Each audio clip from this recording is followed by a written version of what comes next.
इंदसदवंदियाणं तिहुवणहिदमधुरविसदवक्काणं अन्तातीदगुणाणं नमो जिनाणं जिदभवाणं। कुंद कुंदाचार्य भगवान की जय।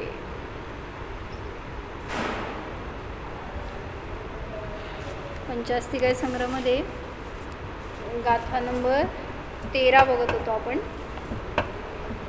काय गाथा होती? द्रव्य आणि गुणांचं वर्णन चालू होतं ना।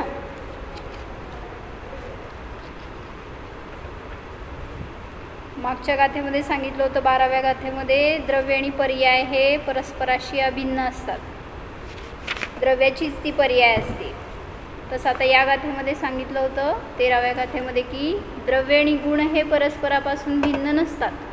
म्हणजे द्रव्य आहे तिथं गुण आहेच, गुण आहेत तिथं द्रव्य आहेच, असं नाही आहे की त्यांचं स्वतंत्र प्रदेश आहेत आणि ते वेगळे वेगळे भिन्न भिन्न सत्तेत राहू शकतात, असं नाही। ह्याच्यासाठी सांगतायत दव्येण विणाण गुणा गुणेहिं दव्वं विणाण संभवति अवधिरिक्तो भावो दव्वगुणाणं हवदितं माम्। काय सांगितलं अर्थ? द्रव्येण विना गुणा न संभवती, द्रव्याशिवाय गुण संभवत नाहीत। गुणेहिं विना दव्वं न संभवती, गुणांशिवाय द्रव्य संभवत नाही। का? दव्वगुणाणं अव्यतिरिक्तो भावो हवति, द्रव्य गुणांचा अव्यतिरिक्त भाव असतो। म्हणजे काय? परस्परांपासून अभिन्न किंवा अव्यतिरिक्त, म्हणजे ते परस्पराला सोडून राहत नाहीत असा त्यांचा भाव असतो, असं सांगायचं आहे। द्रव्य गुणांचा अव्यतिरिक्त भाव असतो अशा रीतीने। शुद्ध आहे का तुम्ही? तिकडे जाऊ नका, तुम्हाला वर बसायचं आहे का? वर बसायचं आहे का? चटयांना लागायचं नाही आहे तुम्हाला त्या। तर मागच्या वेळेस काय बघितलं होतं आपण? इथे बसा, तुम्हाला पुढे या, कोण नाही इथे या समोर, समोर ते तुम्हालाच ठेवले होते मी पुस्तक, पाहिजे असं तरी घ्या।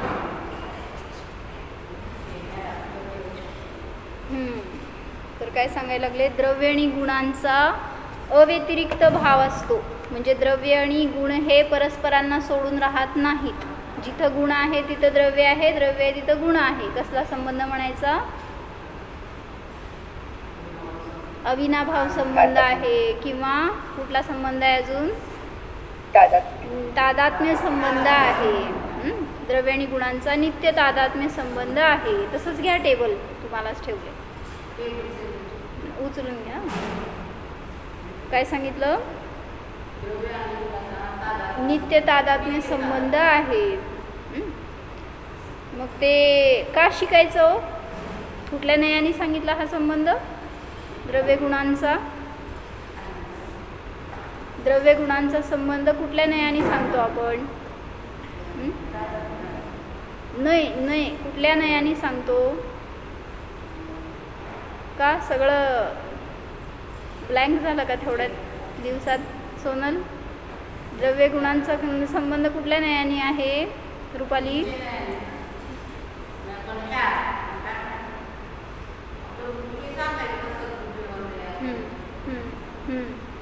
सांगा की, संबंध सांगायचा, कुठला नाही लावायचा लावा। अनुपचरित सद्भूत। काय? अनुपचरित सद्भूत। अनुपचरित सद्भूत व्यवहार न्यायाने द्रव्य आणि गुणांचा संबंध दाखवतो आपण। द्रव्याचे गुण, माझं ज्ञान, कुतूहलाचा स्पर्श, हे सगळे संबंध दाखवतो तो कुठला न्याय म्हणा? अनुपचरित सद्भूत व्यवहार न्याय। तर मला सांगा, हा न्याय का शिकायचा? सकाळी आज मी घेतलं होतं ना, थोडं वर्णन तुम्ही केलं असणार आहे, चिंतन। नाही, सगळं नाही घेणार आता मी, उद्या घेऊ त्याचं वर्णन। पण ते का नाही तो शिकायचा? अनुपचरित सद्भूत व्यवहार न्याय का शिकायचा? काय फायदा त्याचा आपल्याला? द्रव्याला जाणण्यासाठी। मग बाकीच्या न्यायाने पण सगळ्यांनी समजते की निश्चयाने आणि चांगला समजतो द्रव्य, जाणला जातो?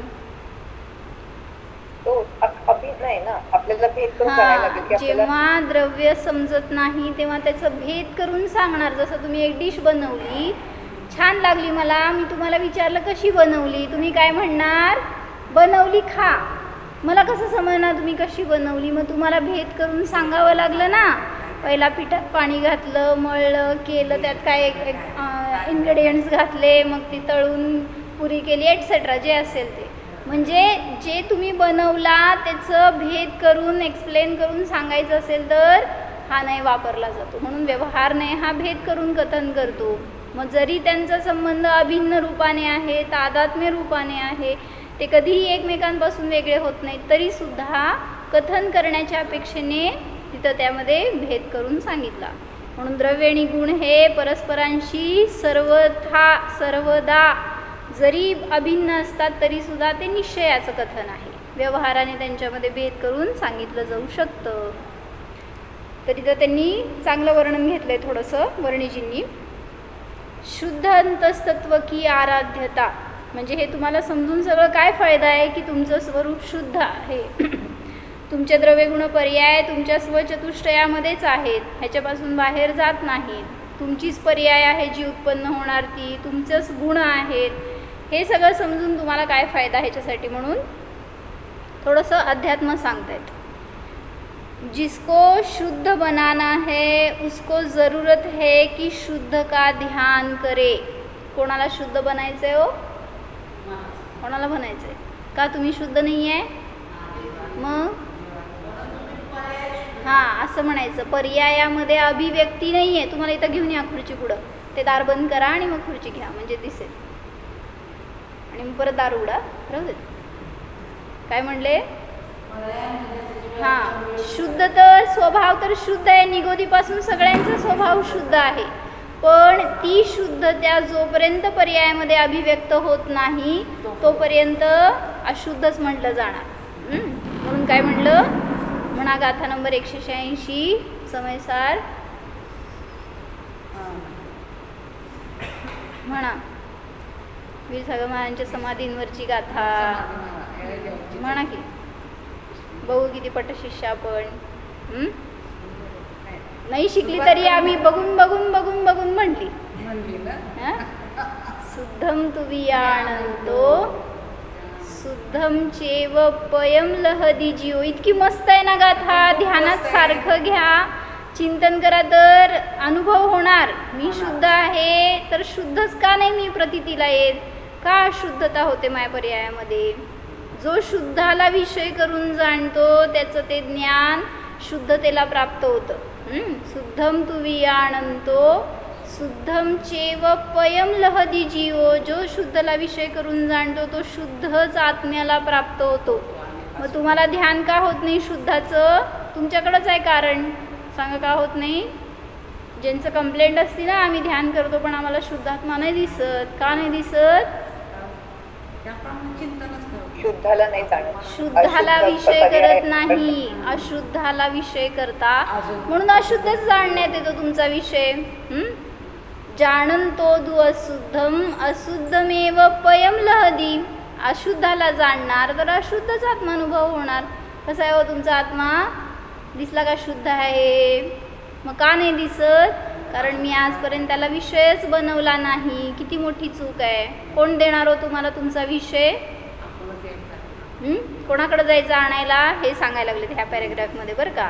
तुम्ही अरिहंतांकडे गेलात, सिद्धशिलेवरच्या सिद्धांकडे गेलात, मला शुद्ध आत्मा दाखवा, तर म्हटलं त्यांनी इथं की तुम्ही तुमच्या आत्म्यापासून किती दूर जाताय कळतंय का म्हणले तुम्हाला? समजतं का? एक एक्सप्लेन करायची पद्धती आहे. म्हणजे तुम्ही जाताय भगवंतांकडे आणि म्हणताय की मला आत्मा द्या, म्हणजे तुम्ही स्वतःपासून किती दूर गेलाय समजताय का? इथंच आहे विषय, इथंच आहे साधन, आणि तुम्ही काय म्हणताय माझी बॅटरी, माझं तिकडं जी वस्तू आहे ती तिथं आहे. कुठं? भगवंतांकडं. आणि ते मला देणार. कधी होणार अनुभव? ऐका, छान घेतलंय. जिसको शुद्ध बनना है उसको ज़रूरत है कि शुद्ध का ध्यान करे. शुद्ध का कहाँ ध्यान करना है? जो अरिहंत सिद्ध भगवान है वे शुद्ध है ना. उनका ध्यान करने से मिल जाएगा क्या मोक्ष? ते शुद्ध आहे, तर त्यांचं ध्यान केल्याने शुद्ध होणार की नाही हो तुम्ही? हो म्हणा. काय नो म्हणताय का हो म्हणताय? म्हणून काय सांगायला लागले की शुद्धाचं ध्यान करणार तर शुद्धाची प्राप्ती होणार. मग जे पर्याय शुद्ध झालेले आहेत असे ते अरिहंत सिद्ध भगवान, त्यांचं ध्यान केल्याने मला शुद्धता प्राप्त होणार का? आप लोग कहेंगे हाँ मिल जाएगा मोक्ष, क्योंकि श्रद्धा बनी है ना, मगर न मिलेगा. तुम्हाला त्यांच्या अवलंबनाने मोक्ष मिळणार नाही. देखिए यह बात सुनकर घबराना नहीं, साक्षात और परंपरा का भेद समझना है. जो अरिहंत है, सिद्ध है, वे पर वस्तु है, उनके निर्विकारता होती रहती है. अब वहां ही तुम्हारी आंख गड़ी है, वे भगवान है. बल्कि स्थिति में क्या किया तुमने कि अपने ज्ञान को अपने से हटाकर बहुत दूर ले जाकर उस सिद्ध क्षेत्र में या उस दूसरी जगह में तुमने ध्यान बनाया. वे है सिद्ध भगवान, वे है अरिहंत, वे समो शरण में है. देखो इसमें भी फर्क तो आया. म्हणून मागे एकदा सांगितलं होतं ना मी, समयसारचा एक कलश आहे, कुठला 94 नंबरचा कलश आहे बहुतेक, तर त्याच्यामध्ये पण त्यांनी एवढं छान घेतलंय ना वर्णन, एक एक्झाम्पल म्हणून, काय की पाण्याचा प्रवाह त्याच्या उगमस्थानापासून निघाला. 92 आहे का? 92 का 94 काहीतरी आहे. बर म्हणा काय पाठ आता सगळं विसरलं. बरं काय म्हणायचं त्यात? काय तो येतो वाहन आणि तो भटकतो, पण परत येऊन तिथंच मिळतो असं. तर काय सांगितलं त्यांनी? परत आपण 6 महिन्यात येऊन आपली अनुभूती परत घेऊ शकतो असं. हा, माझा आवाज येतोय का? येतो. तर त्या कलशामध्ये सांगितलंय त्यांनी काय, दूरम भूरी विकल्प जाल गहने ब्राह्मण्य जौघाच्युत. म्हणजे काय, जो पाण्याचा प्रवाह आहे तो आपल्या उगमस्थानापासून निघाला आणि दूर गहन वनामध्ये गेला. आता तो परत त्याच्या प्रवाहामध्ये, परत त्याच्या स्त्रोतामध्ये मिळायचं असेल तर काय करावं लागेल? युटर्न काय करावं लागेल? तर त्यांनी सांगितलं तिथं फोर्स द्यावा लागतो एक. तर तो निज ओघापासून च्युत झालाय आणि खूप दूर गेलाय, तर त्याला तुम्ही जर काय म्हणायचं शक्ती लावून पुन्हा ओढून आणला तर त्या प्रवाहामध्ये तो मिसळू शकतो, त्याच्या स्त्रोतामध्ये तो येऊ शकतो परत. तसं त्यांनी लावलंय उदाहरण स्वतःच्या ज्ञानावर. म्हणजे माझं ज्ञान माझ्या उगमस्थानापासून निघालंय बाहेर आणि कुठं गेलंय? दूर गहन परिग्रहामध्ये गेलंय, गहन संसारामध्ये गेलंय, गहन मोहामध्ये गेलंय. मग तो उपयोग कसा आणायचा हो स्वतःकडं? कधी येणार? तर शक्ती लावा ना. बरोबर, तर शक्ती लावा आणि त्याला खेचून आणा, तर तोच प्रवाह स्वतःमध्ये पुन्हा येऊ शकतो. असं छान वाटतंय. जरा ते कलश पूर्ण वाचा आणि त्याच्यावर चिंतन करा, तर एक चिंतनाला विषय, ध्यानाला विषय घेता येतो. चांगला आहे बघा. ठीक आहे, तर इथं तेच सांगतायत की तुम्ही स्वतःला जाणण्यासाठी दूर जाताय जेव्हा अरिहंत आणि सिद्धांचं ध्यान करताय. समजलं काय म्हणायचंय? तर तुम्हाला तुमचा विषय तुमच्यापाशी मिळणार आहे, तुमच्यापाशी आहे, त्याला जाणा, तिकडं उपयोग लावा. ठीक आहे, ते अवलंबन आहेत बाहेर, पण जोपर्यंत आहेत तोपर्यंत तुम्ही दूर आहात. जेव्हा त्यांना सोडणार तर स्वतःच्या जवळ येऊ शकता. अभी आपकी कोई बम्बई में मानो दुकान है, वहाँ ध्यान दो, वह है दुकान. कुठं आहे? नातेपुतेमध्ये दुकान आहे, घर आहे, दिसलं का? इथं घेऊनच बसलाय म्हणजे सगळं निश्चय करून आला नाही. मग म्हणून सांगतायत की ते तिथं आहे, तर ते कंपाऊंड मधून आत येताना सगळं निश्चय करून टाकायचं. आपण काय नाही, निष्परिग्रह आहे, निसंग आहे, मस्त साधूंसारखी साधना करायला आलोय, इतके भाव उज्ज्वल असावेत आपले. काय शास्त्रासमोर बसतो तरी सुद्धा ही भावना करून बसा ना की मी परिग्रहवाला नाही, मोहवाला नाही, बस रागद्वेष रहित आहे. आपल्याला सुद्धा तशी निसंगता प्राप्त होऊ शकते. समजो बम्बई में दुकान है, तो जैसे वहाँ ध्यान दिया वह दुकान है, ऐसे ही यहाँ ध्यान दिया कि वे भगवान है जो लोक के अंत में विराजमान है। तो एक सीमा तो बनी, एक समान, मगर इन दोनों में अंतर बहुत है. काय म्हणलं? नातेपुतेतलं घर आणि सिद्धशिलेवरचे सिद्ध भगवान, काय फरक आहे हो? काय म्हणजे ते 7 राजवे म्हणून अंतर जास्त का? का हो, अंतर का जास्त है? वह तो स्वरूप की सुध दिलाने के काबिल रख रहा है. वह अनुराग, शुद्ध आत्मा का अनुराग. म्हणजे म्हणायचं आहे, जरी सिद्धशिलेवर गेला तुमचा उपयोग तरी सुद्धा तो तुम्हाला स्वतःमध्ये पोहोचवणार आहे, पण घरात उपयोग गेला तर नियमाने भरकटवणार आहे, नियमाने दूर नेणारा आहे तो उपयोग तुम्हाला. हमको शुद्ध आत्मद्रव्य में प्रवेश कराने के काबिल बनाए रखे, ऐसा है सिद्धों का ध्यान. और जो दुकान के प्रति ध्यान बनाया उसमें यह बात तो नहीं है. तो इन दोनों ध्यानों में अंतर है. म्हणजे काय हो, थोडक्यात सांगा मला, काय अंतर आहे ह्या दोन्हीच्या विषयामध्ये ध्यान करण्यात? काय अंतर आहे एवढं सांगा. घराचं ध्यान आणि तुमच्या सिद्धशिलेवरच्या सिद्धांचं ध्यान करण्यात काय अंतर आहे आणि काय समानता आहे? दोन्ही विषय चुकीचेच आहेत की. कुठं आत्मा देणार आहे? कारण घराचं ध्यान झालं तर ते बाहेरच आहे, ते पण आपल्याजवळ याचं ध्यान नाही. आपण आपलं अवलंबून घेतलं तरच आपल्यामध्ये काय काय फरक आहे ते सांगा मला फक्त एका शब्दात. रौद्र ध्यान येते. बरं, आर्त रौद्र ध्यान आहे. जे घराचं ध्यान आहे ते आर्त रौद्र ध्यान आहे, आणि सिद्धांचं ध्यान आहे ते धर्म ध्यान.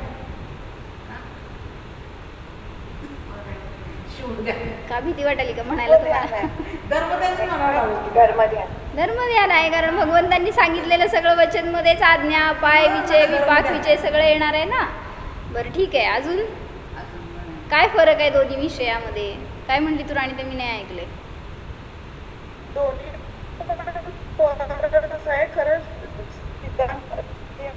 आपल्याला आपल्या आत्म्याचं स्वरूप समजतंय आणि आपल्याला मार्ग पण कळतंय ना. नाही, पहिल्यांदा आपल्याला सांगायचंय दोन्ही विषय समान आहेत, म्हणजे आपल्यापासून भिन्न आहेत. का समान आहेत ते सांगा.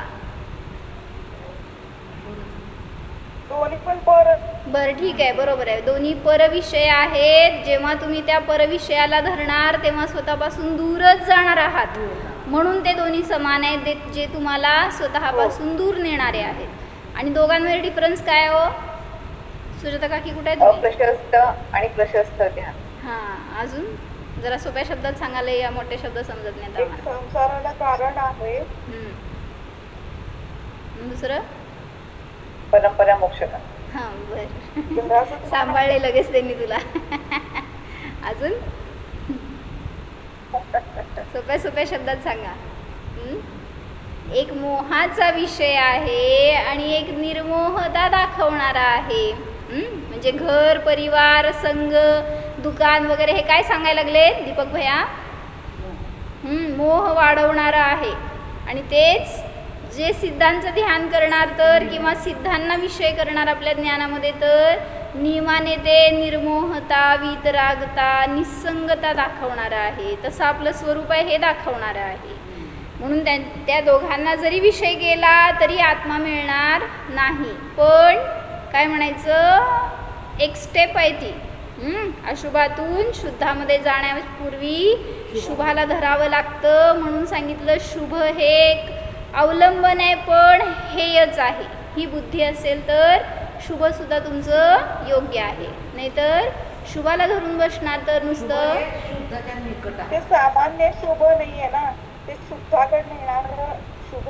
बरोबर, पण बुद्धीत तुमच्या हे असावं की हे शुभ सुद्धा हेयच आहे, तर तुमचा धर्म योग्य आहे, तुमच्या क्रिया योग्य आहेत, तुमचे भाव योग्य आहेत. नाहीतर शुभाला धरून बसणारा जीव सगळ्यात जास्त घातक, अशुभापेक्षा सुद्धा त्याला जास्त धोका आहे स्वभावाकडे जाण्यामध्ये. का हो? कारण आजकाल लोक बाहेर बघताय काय करतायत, धर्माच्या नावाखाली क्रिया काय सगळे त्या क्रियेला धर्म मानतायत, त्यामुळं पुढं सरकण्याचा चान्सच राहिला नाही. ज्याला पुण्याला महत्व दिलं जातं. पुण्य म्हणजे धर्म मानतात, क्रिया म्हणजे धर्म मानतात. ते केलं नाही तर धर्मच झाला नाही, ही बुद्धी आहे. म्हणून सांगितलं काय, त्यांनी स्वतःचे लिमिटेशन्स घालून टाकले जेव्हा शुभाने धर्म होतो हे मानलं. त्यामुळं तो पुढं सरकू शकणार नाही जीव. म्हणून हे बुद्धी ठेवा, जे सगळं करतोय हे स्वाध्याय करतोय हे आहे का उपादेय? का बसला इथं मग? म्हणजे बुद्धी ठेवा हे प्रयोजनभूत नाही आहे. ह्याच्यातून सार जे सांगायचं आहे ना, परवा सांगितल्यासारखं माताजींनी, साही क्रिया करा तुम्ही, देवपूजा, गुरुपासी, स्वाध्याय, संयम, तप, दान, पण त्याच्या मागं प्रयोजन लक्षात असावं की मी हे का करतोय. इथं जाता येत नाही आहे, इथं स्थिर राहू शकत नाही आहे, म्हणून इथं उड्या मारतोय शुभामध्ये. त्यामुळं पुन्हा वर सरकायचं ही भावना असावी. जे काय तुम्ही षटक्रिया करताय, देवपूजा करतो, त्यावेळेस भावना असते का अशी? भगवंतांनाच आपण महान महान करत तिथं आपण त्यांची पूजन करतोय, पण स्वतःचा विचार आला का मी पण भगवान आहे, मग तिथं काय धर्म केला आपण? म्हणून सांगायचं आहे शुभ हे हेयच आहे, ही बुद्धी असू द्या. आणि त्यापूर्वक पुढं सरका तर तुमचं ध्यान योग्य आहे, तुमच्या क्रिया योग्य आहे, तुमचा धर्म योग्य आहे. आणि शुभातूनच शुद्धात जाणार ना आपण. जर अशुभात गेलो तर परत आपला मार्ग हे झाला. म्हणजे अशुभ से बचने के लिए बरोबर आहे केश. अशुभ विषय कषाय वंचनार्थम असा शब्द घेतलाय ना. शुभाचं अवलंबन का घेतलं जातं? अशुभ विषय कषायांना सोडण्यासाठी, त्यांच्यापासून स्वतःचा बचाव करण्यासाठी. समजते का? अशुभ विषय कषाय म्हणजे काय हो? सगळ्या शरीराच्या विषय भोगांच्या परिग्रहाच्या नादी लागतो तर सगळा अशुभ भाव आहे हा. म्हणून त्यापासून वाचण्यासाठी शुभाचं अवलंबन आहे. तो दोनों ध्यानों में अंतर है. इससे कह सकते हैं कि अरिहंत सिद्ध का ध्यान परंपरा से मोक्ष का कारण है. सावधान बरं का, हे वाक्यसुद्धा आपल्याला कुठंतरी भरकट होईल जर नाही समजला तर. अरिहंत सिद्धांचं ध्यान परंपरेने मोक्षाचं कारण आहे. सांगा, शुभभाव परंपरेने मोक्षाचं कारण आहे. हे वाक्य बरोबर आहे का चुकीचं आहे? कथांचित ज्ञानी झालंय सगळ्यात. कसं सांग, एक्सप्लेन कर.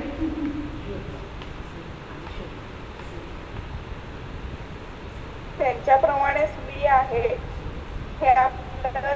थांब, मला एक्सप्लेनेशन नको. मला फक्त काय पाहिजे, शुभ किंवा काय म्हणायचं आता, हे अरिहंत सिद्धांचं ध्यान तुम्हाला मोक्ष देणारा आहे की नाही, काय लावायचं आहे त्याच्यामध्ये एक शब्द, मोक्षाचं कारण आहे की नाही. खूप वेळ घेतलंय हे प्रकरण मी.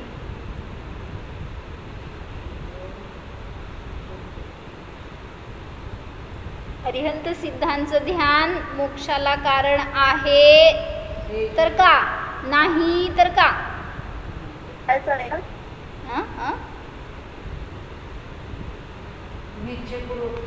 त्यांच्या ध्यानात करताना आपण आपल्याकडे आलो, त्यांचं अवलंबन घेऊन. एक्सप्लेनेशन नको मला, एक शब्दात सांगा. एक शब्द आहे त्याच्यामध्ये, मागं सांगितलं होतं मी तुम्हाला. सर्वथा नाही आणि सर्वथा आहे असं का? नाही. काय सांगतो आपण, जेव्हा कार्य होतं तेव्हा दुपारी जाता का प्रवचनला? का नाही तिथं नातेपुतेला? सांगा, उपादान आणि निमित्त सांगत असताना काय काय सांगितले? 3 गोष्टी. कुठलंही कार्य होताना 3 प्रकारचं कारण आहे त्याच्या मागं. काय हो? पहिलं त्रिकाली उपादान, पुढं अनंतर क्षणवर्ती पर्यायाचा अभावरूप क्षणिक उपादान आणि समयकी योग्यता आणि बहिरंग निमित्त वगैरे जे काय घेत होते. तर ह्याच्यामध्ये मला सांगायचं आहे, जेव्हा तुम्ही शुद्धाकडे चाललाय ना त्यावेळी तिथं हे शुभ भाव आलेत मध्ये. अरिहंत सिद्धांची भक्ती आली आहे, पण ती भक्ती तुम्हाला उपादेय नाही आहे, त्याला धरून बसला तर पुढं सरकून शकणार नाही. म्हणून सांगितलं जातं अनंतर पूर्व क्षणवर्ती पर्यायाचा अभाव रूप क्षणिक उपादान आहे हे. याचा अभाव झाला असताना या समयामध्ये स्वयमेव शुद्धता प्रगट होणार, त्याची ती योग्यता आहे. म्हणून सांगायचं काय, अरिहंत सिद्धांचं ध्यान परंपरेने अभावरूप मोक्षाचं कारण आहे. परंपरेने अभावरूप म्हणजे ह्याचा अभाव झाल्याशिवाय मोक्ष होणार नाहीच. शुभ भावाला धरून मोक्ष करू शकत नाही. म्हणून त्यांनी मग त्यांनी 6 नंबरची या प्रवचनसारच्या टीकेमध्ये पण सांगितलंय गाथेच्या 6व्या गाथेची जयसेनाचार्यांची टीका आहे, त्याच्यामध्ये हे शब्द घेतलेत त्यांनी की परंपरेने शुभ भाव मोक्षाचं कारण आहे का, तर अभावरूप कारण आहे. जोपर्यंत शुभाचा अवलंबन आहे तोपर्यंत शुद्धामध्ये पोचू शकत नाही, पण जेव्हा शुभ भावाचा अभाव झाला तर शुद्धामध्ये जाऊ शकतो. समजले? शंका योग्यता कुठली घेतली, पर्यायगत योग्यता की क्षणिक उपादान म्हणताना क्षणिक योग्यता त्या पर्यायामध्ये तसं पर्याय प्रगट होण्यायोग्य. कारण त्रिकाली उपादान पहिल्यांदा घेतलेलंच आहे, ते तर सदैव आहे जीवाकडं, त्याच्याने मोक्ष होत नाही. मग आत्ताच का झालं सम्यक दर्शन, आत्ताच का मोक्ष झाला हो? तर तिथं हे कारण लावलं की 10 नंबरच्या पर्यायामध्ये तुम्हाला कार्य होणार होतं, तर 9 नंबरची पर्याय जोपर्यंत वेळ होणार नाही तोपर्यंत 10 नंबर प्रगट होणार नाही. म्हणून 10व्या पर्यायामध्ये कार्य होणार आहे, तर 9 नंबरच्या पर्यायाचा अभाव व्हायला पाहिजे. याला म्हणायचं अभावरूप कारण. म्हणून परंपरारूप कारण म्हणा तर दोष नाही. समजलंय काय म्हणले? सार सांगा, सार. सोनल सार सांग. किचनमध्ये बसलीस ना, कशाचा सार करायली? हां सुजाता काकी, सोनाली. म्हणजे ह्याच्यावर अनेकांचे वादविवाद होतात. म्हणून एक विषय सांगितला की शुभ हे पुण्यबंधाला कारण आहे, पण पुण्यबंध सुद्धा तुम्हाला मोक्षाला कारण नाही. कारण पुण्यसुद्धा हेय आहे, पुण्यसुद्धा अडथळा आहे. मग पुण्याचा अभाव केल्याशिवाय तुम्ही पुढे सरकू शकत नाही. म्हणून सांगितलं पुण्य हे. ह्याला उदाहरण देतात प्लॅटफॉर्मचं, की प्लॅटफॉर्मवर गेला ट्रेन पकडायची, पण प्लॅटफॉर्मवर तुम्ही ट्रेन पकडून नाही शकणार. त्याला म्हणजे शुभाला थोडं शुद्धाचं बरोबर. त्याला आम्ही उदाहरण देतो की स्टेप्स, जसं तुम्हाला वर जायचं आहे जिन्याचं, तर जिन्याला धरून बसला तर वर पोचणार नाही, आणि जिन्याला धरल्याशिवाय सुद्धा वर पोचणार नाही. काय म्हणले हो? हां, आणि जिन्याला नाही धरून सुद्धा वर पोचणार नाही. काय कळलं? जिना दिसला का वर दिसला? जिन्याला धरून, हां जिन्याला धरून वर चढावं लागणार आहे, नाही असं नाही. त्यामुळं हा जिना आहे, याच्यातून वर जायचंय तर याला धरावं लागणार. पण जिना सोडल्याशिवाय वरच्या खोलीमध्ये जाणार का? म्हणून सांगितलं तो पण सोडावा लागणार आहे. अभावरूप कारण आहे. परंपरेने आहे कारण, पण अभावरूप कारण म्हणा. त्याच्याशिवाय नाहीच केलं तर कसं, म्हणजे जसं शुभातच अडकलो तर ते पण नाही, म्हणजे कारण नाही झालं ना ते. म्हणूनच की परंपरेने कारण पण कसं म्हणायचं, अभावरूप कारण म्हणायचं, त्याशिवाय चालणार नाहीये. म्हणूनच ते शुभाला धरणं किती रिस्की आहे तुम्हाला कळतंय का? हातामध्ये अंगारा धरल्यासारखं आहे. म्हणजे तुम्ही बोलणार तर आहे, पण धरावा लागणार आहे. म्हणजे वर चढायसाठी किंवा तुमचं कार्य होण्यासाठी शुभ आवश्यक आहे, नाही असं नाही. अशुभातून कार्य होणार नाही. तुमचा बहुलतेने वेळ कुठं चाललाय हो? अशुभात. आणि त्यामुळं अशुभातून शुभात यावं लागणार तर शुद्धात जाणार. म्हणून परवा काय सांगितलं, सावध्य योगे बहुपुण्य राशी. म्हणजे काय हो? ती गाथा आहे कशात तरी बहुतेक उद्धृत केलेली. रत्नाकरण श्रावकाचार मध्ये आहे का? म्हणजे सांगायला लागलेत की शुभ भावाने पण बहुपुण्य राशी मिळते, आणि या त्याच्यामध्ये पण होतात आरंभ, नाही असं नाही. शुभ भावाने पण आरंभ होतोय, त्याच्याने पण दोष लागतायत, पण तरी सुद्धा जेवढी अधिक पुण्याची राशी संचय होतोय ना, त्याच्या माग हे सावध्य योग नगण्य. म्हणजे जे काही दोष लागणं आहे ते कमी आहे, आणि शुभाच्या निमित्तात जे मिळणारं पुण्यबंध आहे ते अधिक आहे. ह्याच्यासाठी म्हणून त्याचं अवलंबन घ्या अशुभातून सुटायसाठी, पण शुभाला धरू नका. मंदिर बांधण्यासाठी जसं हिंसा होते, पण त्याचा तेच म्हणजे म्हणतात तिथे लावतात ना युजली सावध्य योग. इवन पूजन करण्यामध्ये, पूजन करायचं का नाही असा प्रश्न विचारला लोकांनी. कारण पूजन करायला तुम्हाला द्रव्य पाहिजे, ते धुवा, ते कमवा, सगळ्यामध्ये सावध्य योग आहेच की नाही असं नाही. पण तरी सुद्धा उद्देश काय आहे, प्रयोजन काय आहे, त्याच्या अनुसार तुम्हाला पुण्य आणि पापाचा बंध आहे. मंदिर बांधायला लागलेत का आता? म्हणजे रिसेंट प्रकरण म्हणून विचारलं. बांधायला लागलेत का? झालं पाडून? पाडून तर झालंय, बांधणार आहेत असं कळालंय, त्याचं माहित नाही. आपल्यामध्ये अकृत्रिम मंदिर आहे. काय म्हणताय? काय म्हणली राणी? ते मी नाही ऐकलं. कृत्रिम मंदिर तर बरोबर आहे, त्याला कोणी अकृत्रिम मंदिर. ठीक है. जब सिद्ध भगवान के स्वरूप का ध्यान करते हैं तो चूंकि उनका स्वरूप एक रस सम है, द्रव्य गुण पर्याय सर्व शुद्ध है, तो वह ध्यान होने से तनिक जरा और दृढ़ता से ध्यान बने तो वह पराश्रय छूटकर अपने शुद्ध आत्म स्वरूप का भान हो जाता है. तो आखिर में निश्चय से सहारा किसका लिया गया? निज शुद्ध आत्मा का.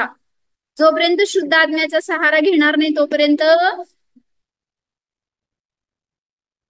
तोपर्यंत घेणार अवलंबन बहिरंगामध्ये अरिहंत सिद्धांचं. पण जेव्हा एकदा अवलंबन घेतलं तर पुन्हा त्याला धरायची गरज नाही. इतनी बात सुनकर आप चौंक सकते हैं कि खुद में कहाँ धरा शुद्ध द्रव्य जिसका हम सहारा ले. बाहर में अरिहंत सिद्ध के आत्मा में वह शुद्ध आत्म द्रव्य है.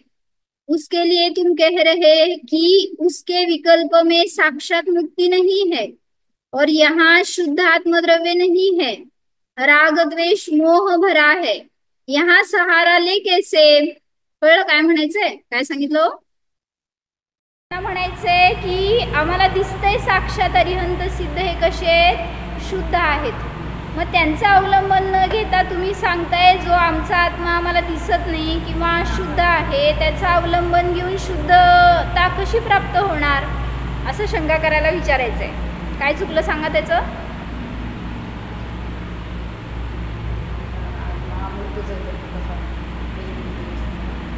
काय चुकलं?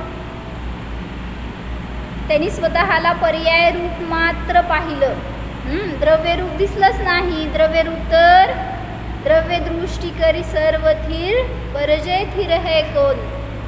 द्रव्य दृष्टी आपालखे परजय नाही करी गौण. जोपर्यंत पर्यायाला नाही, दृष्टीला नाही गौण करणार नाही तोपर्यंत आत्मा शुद्ध दिसणार नाहीच.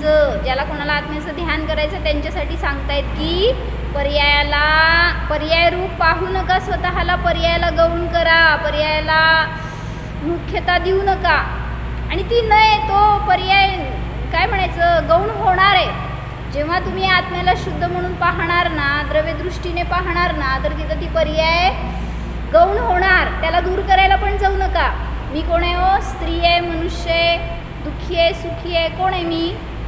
मग याला सोडा मग आत्मा दिसणार. कसं काय करायचं?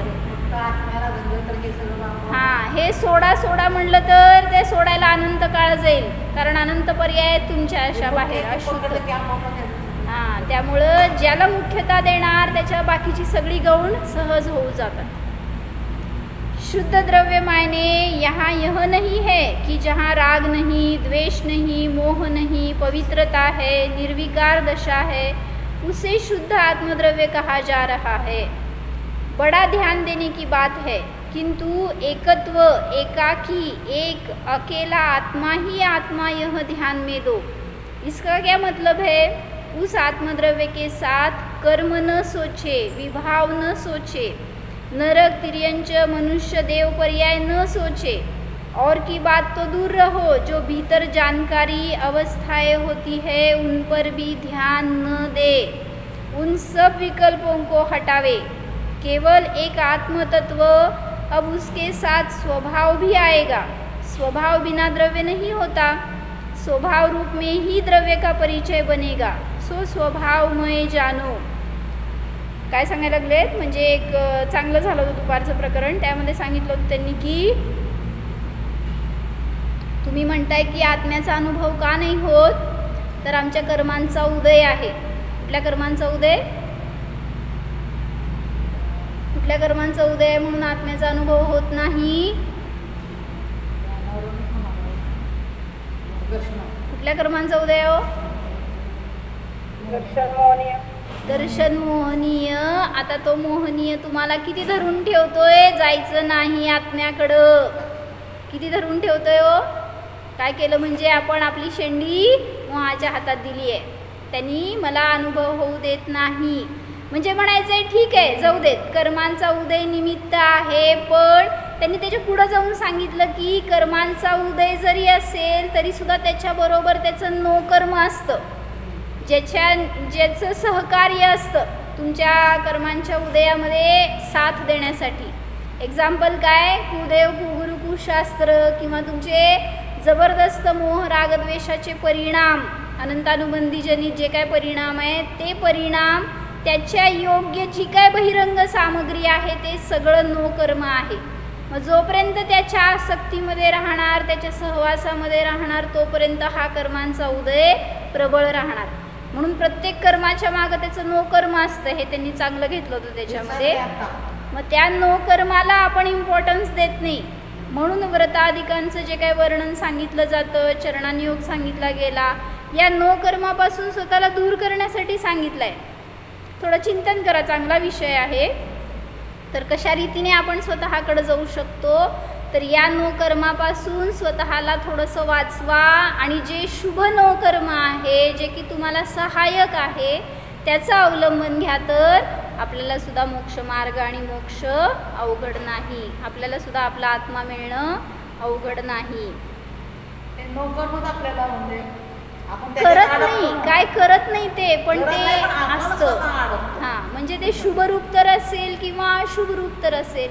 मग त्याच्या जोपर्यंत सहवासात राहणार तोपर्यंत, जसं म्हणलं मला व्यसन नाही आहे, मी दारू पित नाही, पण माझे सगळे मित्र दारुडे आहेत, काय होणार हो? म्हणजे मी पण त्या सहवासात राहून शेवटी ती लत लागू शकते मला, आणि मी म्हणणार नाही मी पित नाही, मी पवित्र राहणार, पण मी त्यांच्याबरोबरच राहणार, काय होणार हो? म्हणजे तसं नो कर्म मिळणार, तर तुमचे उदय यायला पण वेळ लागणार नाही. समजून घ्यायचं. असं हे एक एक्झाम्पल सांगितलं. मोह का होतोय तुम्हाला, रागद्वेष का होतात, माहिती आहे का? घरामध्ये कोणी आपल्या वीतराग नाही आहेत, मग त्यांच्या सहवासात का राहतो? इथं येऊन राहिल्यावर रागद्वेष होत आहेत का? मग का बसायचं जाऊन घरामध्येच? यायला नको का इथं राहायला?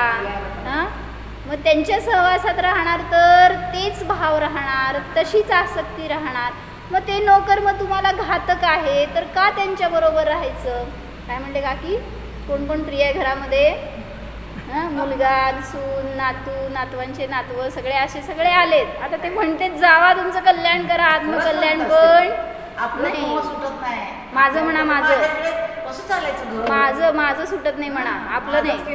मग आपल्याला वाटतंय, म्हणजे मला वाटतं की आपण नसलो तर कसं व्हायचं. किती अभिमानाने सांगायला लागलाय तुम्ही. आणि म्हणजे आपण मी मग हे करणं बरोबर आहे का?